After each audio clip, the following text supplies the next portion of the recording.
Ayan, nandito tayo ulit sa aming fabrication area. Bodega, yung mga kalakal, yung mga pamorma, tubo. Ayan, meron din doon yung mga bakal-bakal na pamporma. Maraming like scaffolding, ayan yung mixer. Tapos ito naman, binaba ko to, ito yung ginagamit namin ngayon, septic tank na plastic. Yan, plastic septic tank siya. So imbis na mag-hollow blocks ka pa, huhukay ka lang tapos ibabaon mo yan. Babaon mo muna yung septic tank. Unahin niyo muna yung tubo bago yung parilya kasi una ko ibababa yung parilya eh. Ihuli mo na yung parilya.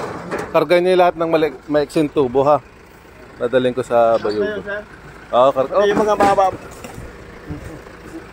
Yung mga mahaba na ito, sir. Basta kasya dito. Yung kasya lang dito. Sige.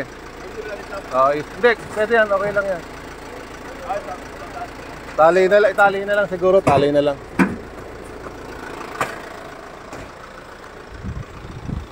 Ayan. Yung fabrication namin ng mga bakal para pagdating sa site.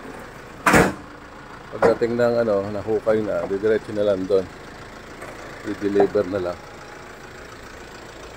Ito yung street ng Simplicio Street. Ito natin yung bahay. Ayan. Corner lot siya. Ayan. Some residents. Dito naman yung mga bahay na binibenta namin.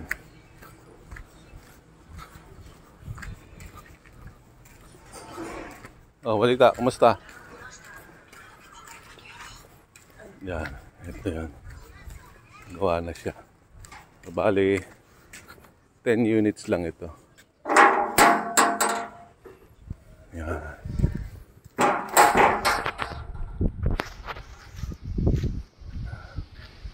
Gawa na yan. Itong 5, meron na may-ari niyan. Tapos dito, 3 na yung nakalipat. Dito sa isa, yung unit 1, nililipat na rin dyan.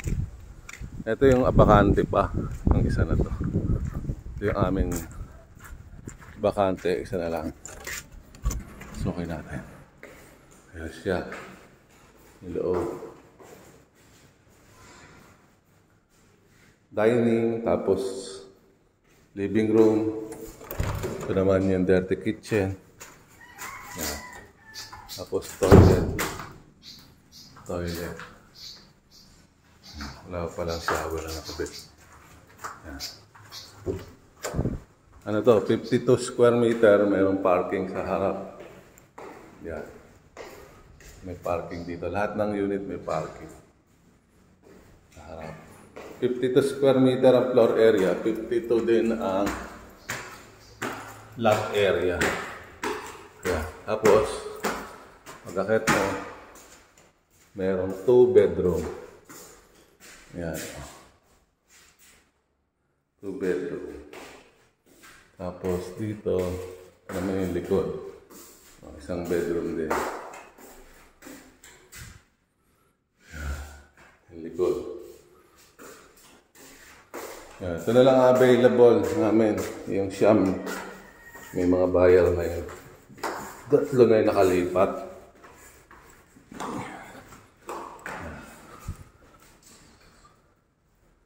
Simple lang ang design.